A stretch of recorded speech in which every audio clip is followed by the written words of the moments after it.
Good morning, everyone, and welcome back to the Abundance Formula podcast. Hope everyone has been doing fantastic, that you had a wonderful Memorial weekend, that summer is in full force for you with the kids or whatever it is that you're doing. We've been doing really great. If you've been following on Instagram, you are aware that our crazy dog has had his latest saga. People crack me up. They're always like messaging me saying, I need to know the latest. I'm highly invested in this journey of Signal and this dog that my husband always keeps saying we got him last year in July. And he literally, my husband says all the time, it was our biggest mistake of 2025. So that's the running joke, but he is the sweetest dog, but man, has he caused so much trouble from the chewing and all that stuff to then we recently got him neutered, and what should have been a 7-day recovery turned into a 3-week recovery time for him because he was too active and he messed his suture up and all this crazy stuff. And then as soon as he got better from that, Memorial Day weekend, he got an ear infection and tried to scratch the ear. We were out of town and like tore open his neck. So that was a whole wound when we came home. And so then we were right back on a bunch of pills and medication with another giant cone on his head, which he'd already been doing for 3 weeks. We were so over it. Oh my goodness. So finally, he's out of this cone. He's almost done with his medication and just in time because we're about to go out of town again. We have a lot of traveling coming up for the summer, which will be a lot of fun. We're going to Pittsburgh this weekend for my stepbrother's wedding. So super excited about that. Our girls are flower girls in the wedding. So it's going to be a lot of fun. But this dog, I feel like we need a vacation specifically just from our dog. Love him, mean it, but he is literally like Beethoven or Marmaduke or any of those dogs you've seen in movies where they're like the sweetest, most loving babies, but like cause or accidentally get into so much clumsy, silly trouble. Anyway, so that's really what we've been dealing with the last month and a half, but excited for summertime. So, all right. Today's solo episode I want to hit you guys with is called The Success Trap That Nobody Talks About. And what I mean by that is when good opportunities become expensive distractions. And the common culprit of this for high performers, and I know y'all are going to know this is how high performers get stuck. They have too many irons in the fire. Okay. It's so easy to do because high performers typically do have a lot of energy. You can get bored. And so you want to learn, you want to try things. You're good at a lot of things. So you go hard at a lot of different things. You can multitask. So many people can't multitask, but when you can, it's very hard not to, even if that doesn't mean that's what you should be doing. So, and especially society these days wants to make high performers feel like we have to have multiple streams of income going and we have to have lots. It's cool to have lots of different projects going on and to take on every opportunity we're given, say yes to everything. And that being busy is this badge of honor, and being tired is like normal. Like if you're not highly energized, then that's okay. That's like what you should be doing. You should be tired. You should be exhausted because you're so busy. And like that's a good thing. But often, truly, with high performers, like when you really reach success, it's because excellence comes from concentration, not vast expansion right out of the gate. So here's where people get confused. A lot of the highly successful people that you know are doing a lot of things now, but that isn't where they started. They became a master or an expert at one thing, like a specific thing, one giftedness. They conquered that first, then they were able to start adding one at a time other offers or other ways of serving people, other ways of impact. So for example, there's people who might be, so for example, Brendon Bouchard, love him. He started out as an author. That was what he set his vision on becoming, was a New York Times bestselling author. So he ended up putting all of his efforts into becoming the best author that he could be. Once he conquered that and became a New York Times bestselling author, then he began expanding into speaking engagements and paid courses and one-on-one coaching and start group coaching, right? Masterminding. It started to expand out into different ways that he could then teach things that he was an expert at. And as he started getting into these other industries, then he started becoming an expert at more things one at a time, like not just on how do you become an author, how do you be a better leader, how do you be a better business builder, like all these things snowball into his capacity to then teach and be a master of more than one thing. But it really starts with ultimately putting all your effort and focus into one thing so you can get where you want to go faster. You can get to different levels of success faster that way. Then you have more means to expand well into other areas. And you've really built the thought leadership that it takes to keep rising up to the next level, especially if we're talking income. So most people fall short of where they're wanting to go and in their goals, not because they lack potential, but because it takes longer to get where you want to go when you have so much divided attention, when your efforts are literally spread out over too many irons. You don't get anywhere quickly. So the top two things I've heard of excuses or reasons why people are not getting to where they want to go is because of lack of time and lack of energy. So I want you to think about this. Think of how much time and energy you spend that is siphoned out of your full cup that you should have when you have to do constant context switching, especially if you know anything about and in business, posting on social media and trying to warm up your audience and teach and educate and entertain. Like, there is so much energy taken away, and I've done this. This is why I know this. In switching context and the types of things you're posting and the person you're trying to speak to and the way you need to do that. And even when you're trying to develop a skill further of, say, digital marketing and sales, you're now having to learn how to communicate with different kinds of audiences and spend time researching in your own way what does this ideal client or person look like in order for them to effectively be served. Like, that context switching is so tiring. And then talk about decision fatigue. Again, if you've got all these different irons in the fire, you have different types of decisions and hats you're trying to put on per venture you're on, and that's exhausting and takes a lot of time as well. Also, it takes so much time and energy to never stay with something long enough to become a master of it, and you get really frustrated. It takes longer to build the confidence because, like I said, if you're running a race and you're not running straight towards the finish line and you're taking a bunch of side trails, it's taking more time and you know it. You're more exhausted and deep down you know it. Even if you love the run, even if the views are great, you still know you're not getting where you want to go as fast as you could be and as you should be. You know it. And then that's frustrating. So instead of hitting these micro wins faster to compound into bigger wins, it takes longer, which takes down your confidence because then you start wondering if you're doing something wrong. And it's not that you're not smart enough. It's not that you're not you don't have the skills to do it. You're just spreading yourself too thin. If you could take all the things you've learned and harness it and put it into the direct focus of where you really want your vision to be, you will get to that finish line so much faster. And you'll hit a lot of micro wins along the way that snowball, that build your confidence so you can run faster. And it's not just time and energy that's at stake, but how much connection you lose when you're spread out over too many different audiences or just literally spread too thin. You don't have the energy to connect deeply with people or the time.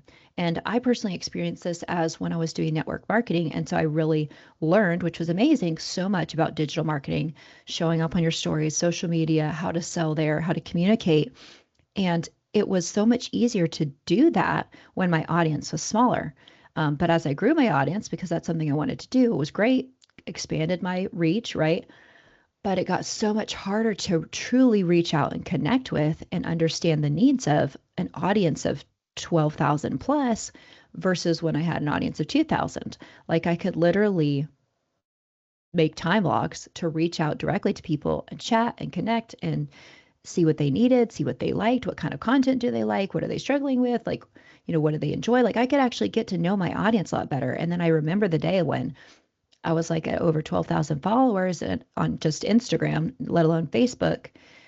And I thought, like, I started trying to go through my followers so I could know everyone. I wanted to be knowing people. And I was like, this is like so overwhelming. This is too much. I can understand now how, like, in your DMs, like, people reach out to you. And if you don't have time to get to everything, like, and it can feel frustrating and it can feel very overwhelming and overstimulating.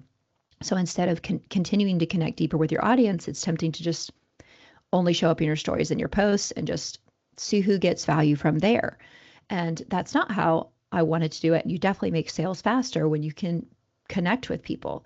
Now, it's not that it can't be done when you have a bigger following, because you can't always control. You obviously, more people come to you and will follow you. But what's helpful is once you know that you've clarified your vision and you really have chosen something to direct your efforts to, then you'll know that the people that are staying followers of yours like and want what you're talking about and what you're focused on.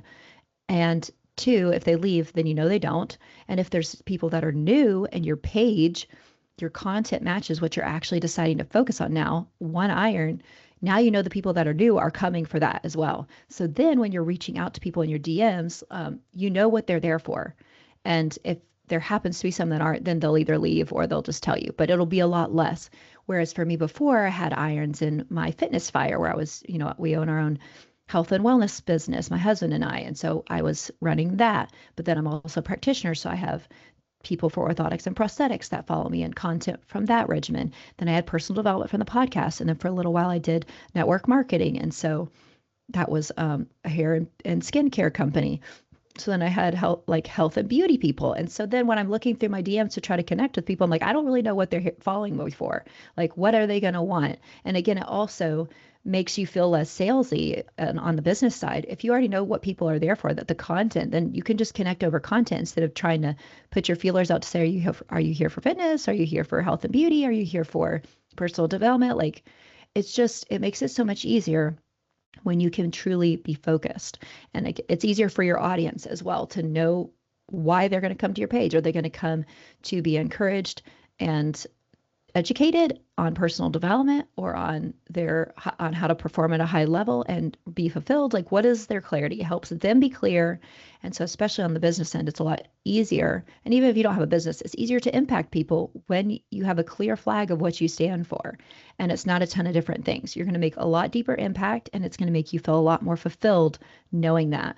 So I experienced a lot of this I'm telling you this from experience. I know what it's like to have a lot of irons in the fire, and it can be fun for a while, but eventually it gets frustrating because when you really are a high performer, there is a transition point where something has to change for you to really get where you want to go and faster. So don't worry, all these previous ventures and irons in the fire are not a waste, okay? So going deeper does not mean that these previous detours are mistakes. Every chapter has taught you something new. I know it has for me. So many new skill sets, lessons, relationships built, connections, confidence built, perspective.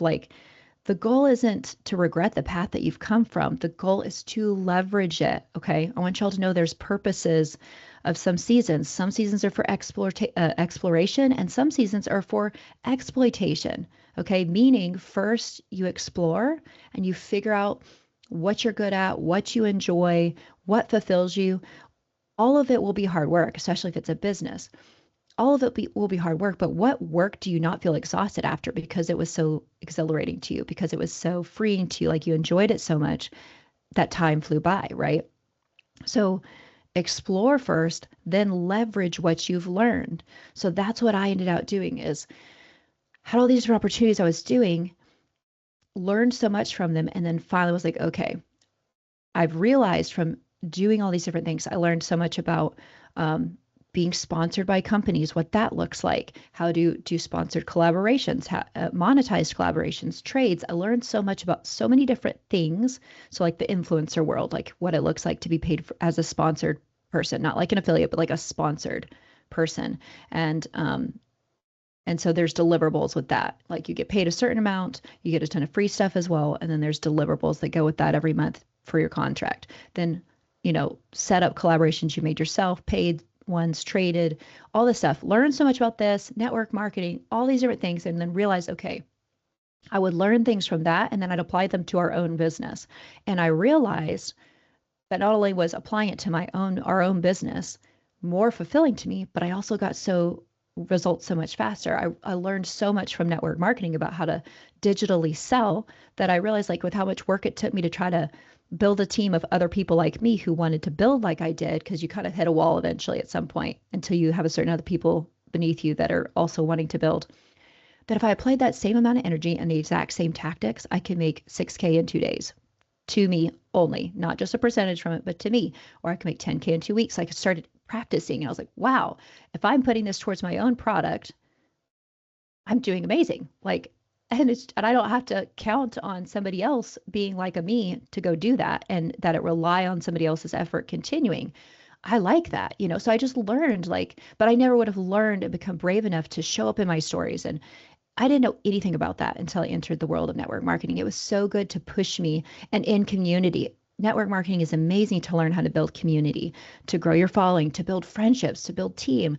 I had never led team calls or team coachings or anything like that. Zoom, besides for podcasting, like I had never done that until network marketing. So I started using those skills towards my own business and flourished. And so it wasn't a waste. I just learned along the way, okay, these are amazing skills, but what happens if I apply them somewhere that, as far as the content and the service itself, really feels in alignment and I feel fulfilled? And same thing from sponsorships and everything. Those are great. But again, they weren't in areas that, once I figured out was really where I want my vision to go for my future, then I needed to start cutting out some of those opportunities because they required. So for example, I was sponsored by Form. Love it. Love the products. But now that I'm looking to shift our business from not just being personal training, athlete, fitness focused, but more personal development and life coaching focused, I needed to not be in that opportunity anymore because it required certain content to be posted every month. I had to post that type of content in my stories and on my page as part of the deliverables. But that's not matching what I want my page to be anymore. So therefore, although it's an amazing opportunity, it's no longer in alignment, and saying yes to that opportunity is saying no to something I actually want next, right? So those are just examples. It doesn't have to be wasted. It's all so much value. The key is just at some point you must recognize when it's time to start running straight towards the finish line and apply all the things you've learned toward that sprint. Okay. So how do you know what's worth going deeper on? Ask yourself these questions. Okay. Number one, what creates the greatest impact? Where do people consistently experience transformation because of you? So think about that. Number two, what energizes you instead of drains you? So not meaning is it easy or not uncomfortable. That's not the same thing. But what leaves you feeling fulfilled despite the effort? Okay. Number three, what things do you feel tap into your innate superpowers or your giftedness? Okay, think about that. So for me, I'm good with people. I'm good with words. I'm good with connection. I'm good with that stuff. And so I took from all the different things, and I enjoyed teaching and I enjoyed helping people grow. In network marketing, actually, what I loved most wasn't the selling of the product. I actually enjoyed the coaching of helping other people do the same thing. I enjoyed helping other people get past their limiting beliefs to believe they could sell something. They could make money from home. They could be empowered. I actually enjoyed the coaching side. So not only did I learn the skills of selling and marketing in the digital world, but what I realized from network marketing is I loved the coaching side of it. I loved the life coaching side. I loved hearing about the struggles that women were having on the other side of the business, why they needed the business to succeed. And then I could use that for them as fuel. So that, again, aligns with being a life coach. Okay. So just think about the giftedness that it taps into, any of the irons you currently have in your fire. All right. Next, what do you most love to do such that you can do it for long stretches of time without getting tired or bored? Or what doesn't seem to feel like work? So of all your irons in the fire, what makes you feel that way? And then last one for now is, in your work, what produces the highest ratio of abundance and satisfaction to the amount of time you've spent on it? Okay. So you may need to come back to this episode to finish those out, re-listen to that part and journal that out for yourself or think on it. So next, let's talk about opportunities. All right. So step one is realizing that you need to hone in your focus, that all these irons have value, but now it's go time. It's time to choose something to focus on. Think about your long-term vision. Where do you really want to go? Which one of these irons actually moves the needle in that direction? So honing in your vision, solidifying your focus is step one. Once you've done that, it's going to be a lot easier to recognize when an opportunity comes for you or comes to you, or you are chasing opportunity, what makes sense. Okay.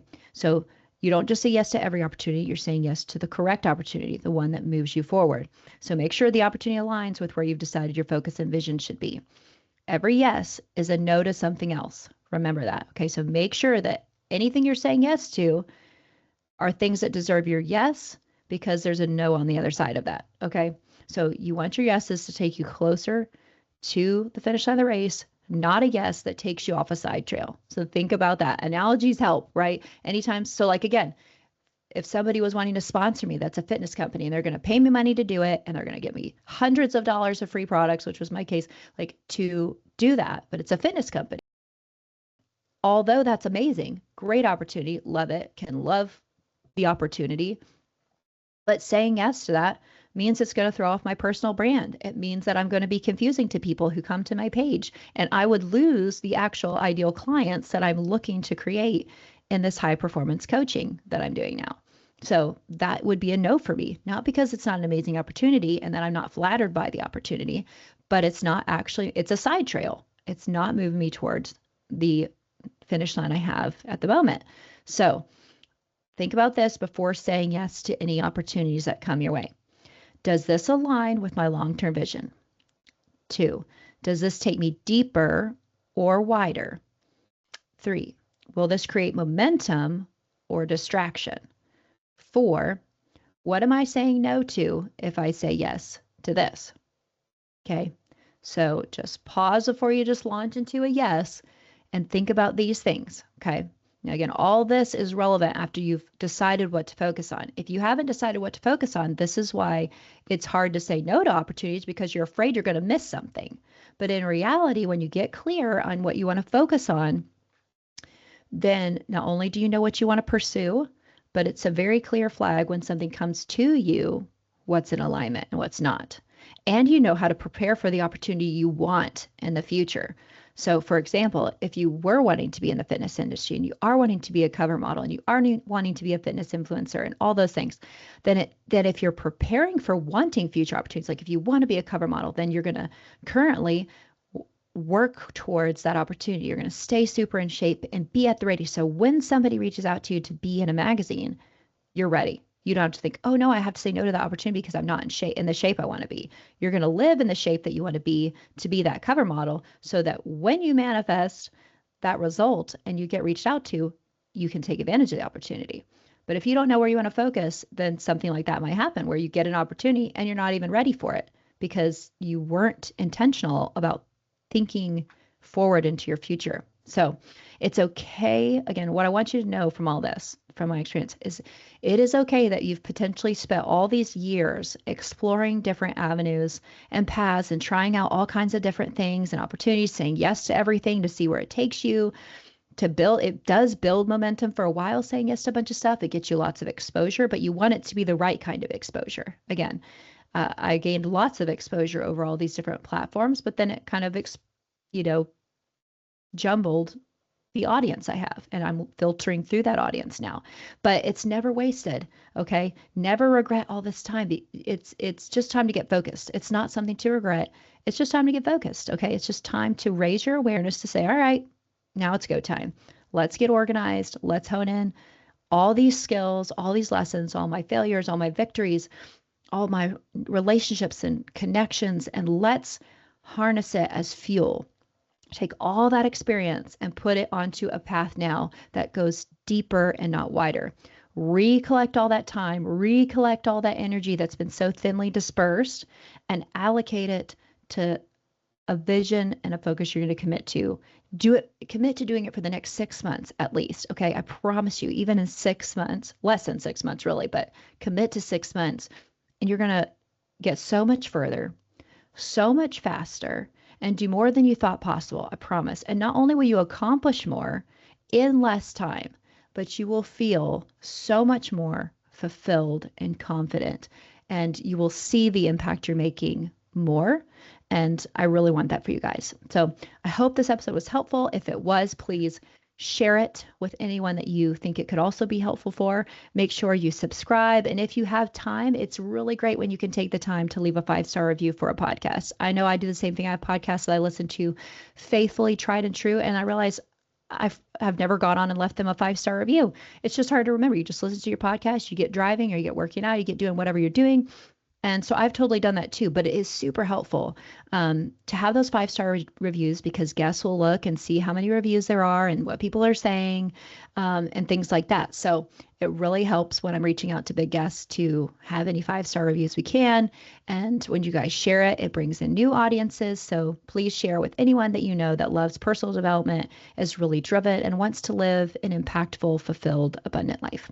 Thank y'all. See you next week. Bye.